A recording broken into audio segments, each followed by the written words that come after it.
Kanë rinisur punimet për ndërtimin e hyrjes të Pogradecit kur vjen që nga Tirana pas një ndërprerje të punimeve për më shumë se 6 muaj, qysh në kohën e sezonit veror për shkak të një përplasje që u ndodhë mes bashkisë Pogradec dhe firmës e cila bënte edhe zbatimin e këtij projekti në hyrje të Pogradecit për shkak të vendit të hedhjes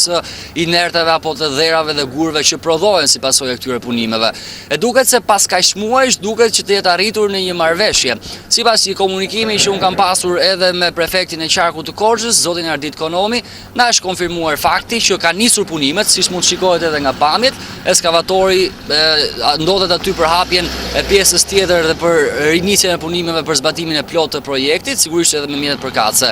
Në bashkëpunim sigurisht edhe me bashkinë është arritur të bëhen disa propozime për vendin e hedhjes së këtyre inerteve. Janë bërë propozimet, janë dakordsuar në disa pika, ndërsa pritet që tashmë të bëhet edhe konkluzioni përfundimtar në lidhje me marrëveshjen që do arrihet mes Bashkisë Pogradecit dhe firmës e cila zbaton punimet. Kujtojmë këtu që është një projekt të disa miliona eurosh për të zbatuar, një projekt ambicioz, le të themi, në atë se çfarë duket në pamje të parë që është prezantuar nga ana e qeverisë shqiptare. Është gati 1 kilometër rrugë që kushton të paktën miliona euro dhe që në fakt sigurisht që do të paguhet nga buxheti i shtetit shqiptar, duke i dhënë hyrjes Pogradecit një pamje krejt tjetër. Por që në fakt këto punime u ndërprerën për shkak të këtyre përplasjeve që ekzistuan mes